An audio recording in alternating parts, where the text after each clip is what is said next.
All right, everybody. Welcome to another edition of the Patron Spotlight for Saints Happy Hour podcast.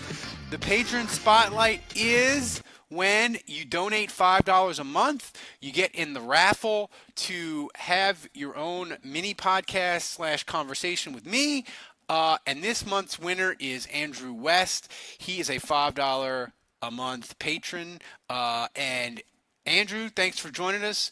I appreciate the support for the podcast, and I feel like with these lately I've been people's therapist, but that's okay. How are you dealing with the Saints offseason and the robbery that was the NFC Championship game? Yeah, well, thanks for having me on, Ralph. I love you guys, so I'm really excited to have this conversation. But yeah, I mean, the NFC title game, obviously it fucking sucked, right? Like, we got robbed, but I'm more mad at the team about how that all went down. And here's my breakdown on that. I think all that crowd noise that was going on in the Dome early, we were scoring points. Yeah. I feel like we blew that opportunity, right? Like, it shouldn't have been that close at the end. So that's one thing. But then secondly, that interception in overtime, dude, not only did Breeze not have to throw that, but Michael Thomas, you're trying to get a flag, and they haven't flagged anybody the whole game. Meanwhile, the defender's looking at the ball and catching it, Yeah. So, I mean, my thing with the NFC Championship, besides the fact that the call truly and royally did fuck them, is, knowing what we know no now doubt. about Unger retiring and the offensive line was totally compromised. And to me, the offensive line being compromised and having no tight ends, like, for the Saints to even get to the point where they had to be fucked out of it is sort of remarkable. But to your point, man, early in that game, if Arnold catches the pass or they just cash in and it's 17-0, I feel like that would have been the tipping point where the Rams would have started to panic, and then you'd have got the Goff that you got in the Super Bowl, and it just would have been a death spiral / party, which I thought it was going to be. I thought the Saints were just going to – I thought Goff was going to fold, and it was going to be a fucking party nonstop. I said so in my column, but it wasn't. Yep. But as far as your fandom, how has your Saints fandom grown over time? And have you been a Saints fan your whole life, or have you sort of switched and this is your team now? Yeah, so, I mean, despite the fact that I am somewhat angry with the team for losing composure, I'm still like a huge Saints fan, man. I grew up in a small town in Georgia, but my dad, luckily, grew up in West Monroe, Louisiana. So he raised us right. He raised us as Saints fans, even during the dark days, the paper bag over the head. But Dad was a preacher, Mom was a teacher. So they didn't get much of an opportunity to get us over to New Orleans for a lot of games.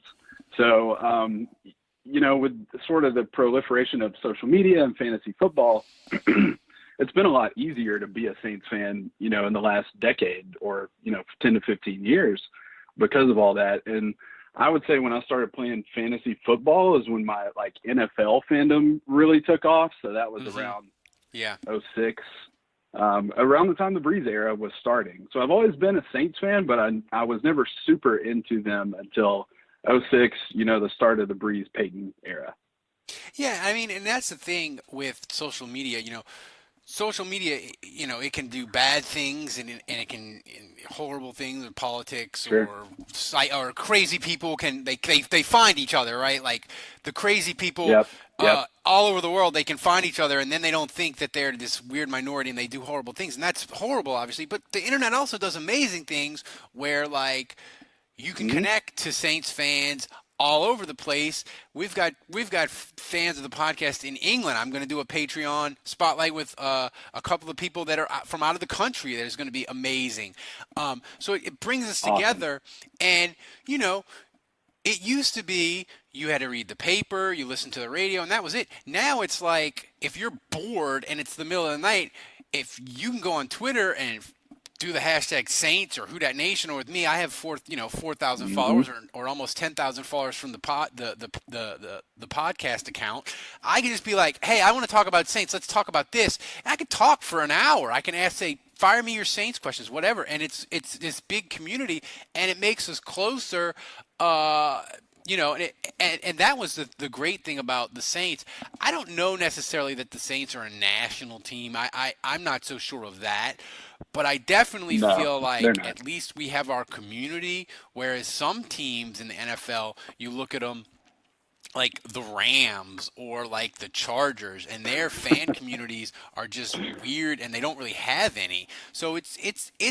it's unique, and it's been really fun with the podcast, especially I would say like the last like 3 years, 4 years, as Twitter has exploded. The podcast has just Hmm. become much more fun, and you can engage at a level as a Saints fan. You can go as deep as you want now. Yeah. No, I agree. And like, I grew up in Georgia, so everybody I know is a football fan, right? So I can talk football all day. But to get the chance to like hear you guys do the pod and like talk about roster depth and, building up the O line and all that shit that none of my non-Saints fans friends care about. That's to me kind of the beauty of how connected we are. And that's why I love you guys' show. I mean, It's like, even though I can't talk back to you, it's still nice to have Saints well, fans, once we get the communicating with us. live stream up and run, I don't know exactly when this spotlight will run, but hopefully we'll have the live stream fixed. We did the live stream last night, and it was a giant clusterfuck. We ran a GIF of the Hindenburg just burning to the ground. I won't go into the technical issues, but it was a clusterfuck on my end. But I think I got it fixed. Hopefully that'll be up and running, and people can have even more fun. But Hell yeah. it's amazing to me that we did a podcast, and not even 12 hours later, we have 1,000 people that have listened to the show. And the show is about the Saints signing a fucking center and the beat Yep. writer for the Saints Hmm. leaving. And 1,000 people are like, yes, I want to listen to that. Which, in the grand scheme of things, it's not a lot. But to me, like, it's just gigantic that we have like that we can So talk cool. about these Saints micro topics, sort of, and like people will devour it, even though, as we record this, it's the middle of March, and it's not draft, and it's not a big free agency signing. It's a Hmm. center and a beat writer, and people want to hear it and listen about it. Yep. That's pretty cool. And I would say outside of the Saints community, you may not find that level of interest, but like just seeing the way everybody reacted to Nick leaving is like, man, what a real community this really is, which I'm sad about that too. But hopefully he'll be on ESPN soon. We'll all get to see him there. Yeah, I mean, we'll see where he goes. I don't exactly know where he goes, but he was too good for this place. And the thing is now, Yeah. fans are really like, we're like, for us. Look, we are the perfect. Our catch slogan is the perfect blend of Saints stupidity and sincerity, right? So like we goof off, Hmm. but the thing is, beat writers, and I see this on Twitter, man, if you do not know your basic stuff of like salary cap and years and how the Saints run offense, like they will crush you on Twitter. You better Hmm. know your stuff with the Saints backwards and forwards. And I don't pretend to know about scheme and 3D passing and 4-3 and over or under technique. I don't pretend to know all that. That's Andrew's stuff. But I can tell you what, people know when they talk to me. I know my fucking Saints history. I know basically how the salary cap works. I know the roster. I know what the Saints philosophies are in general. And you have to have a basic understanding, or people will fucking roast you on Twitter. I guess I don't see a lot of the negativity, that comes up in you guys mentions, but I'm sure it's fucking there, dude. Like Well, it wasn't it's that so much easy. Yeah, it wasn't that. Yeah, It's sorry. hard to be negative when they're 13-3, and one of the losses was basically a forfeit. You know, I Yeah, mean, it was pretty brutal. It was pretty brutal in 14, 15, and 16. I mean, because you have yeah, I 7 and 9, and why are they 7 and 9, and what the fuck's the problem? And maybe we need to move on from Drew Brees, and maybe we need to move on from Sean Payton. And why is the bottom of the roster bet. filled with UDFAs? You know, I would fight with beat writers, and that was like one of the only fights that I had with Nick is, the beat writers were like, oh my God, the Saints have found all these UDFAs, isn't this great? And I was like, no. When the bottom of your roster has 4, 6, 8 UDFAs, that means the bottom of your Yeah, roster too much. it is trash. And it all these UDFAs the Saints have found, it isn't because the Saints are smarter than the other 31 NFL franchises that passed on these dudes 7 times and didn't sign them as UDFAs. It's because the bottom of the Right. Saints roster is fucking trash, and they just need bodies to fill, and they're desperate, and they're groping in the dark for anything, and that's why 4, 6, 8 UDFAs make the roster. Like in, I think it was 2015, where the UDFAs, or 2015 or 2016, where 6 made the roster. And Yep. Nick is like, well, they're Hmm. possibly diamonds in the rough. I'm like, they're not. They're garbage. And like that doesn't have to do with like scheme or watching film. That's just like common fucking sense, right? But we would have those Hmm. fights all the Yeah. time. But when you're 13-3, Andrew, you don't fight. You just make fun of the teams that you beat. Right. Exactly.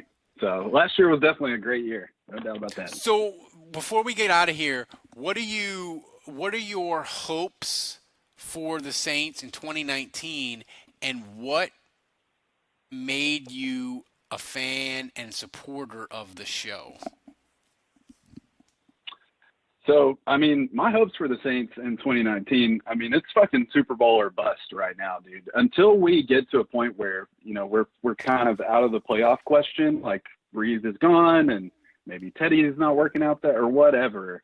Until we're bad, it's Super Bowl, right? So, especially after last year. Yeah. But I gotta say, man, it feels weird right now with Ingram leaving and Unger leaving. We all saw the triplet article the other day. I'm starting to wonder if the window might have already closed on us. I hope that's not the case, but like intuitively, I feel a sense of dread that it has. But for Mm-hmm. 2019, I mean, it doesn't change. My hopes are a Super Bowl, no doubt.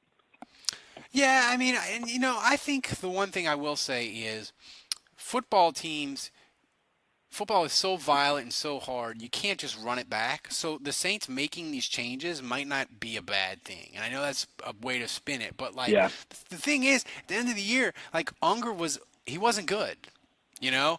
And that's true. That's true. like I love the guy, and he made the Jimmy Graham trade okay, but at the end of the year, dude, he wasn't good. Like he just his body like gave out on him, and he was trying to work through it, but look at the NFC Championship game, dude. The interior got destroyed by Donald and Sue. So I Hmm. mean, they Yeah, they needed to make definitely did. these. They know they need to make these changes, so hopefully it'll be okay. And look, I as far as where the Saints are as a franchise, I don't think you could be any better positioned as they are for long-term success going forward.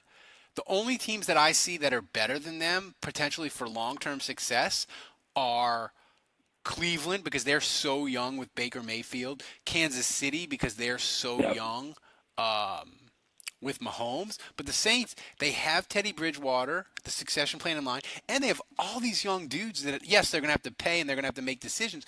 But if Teddy Bridgewater is a good quarterback and is a top 12 quarterback, the Saints potentially are going to be good till like 2025. And I don't think you can say that about even New England or the Chargers or Pittsburgh or any of these teams that have been good long term or Green Bay. Like I think the Saints are in a really Oh yeah.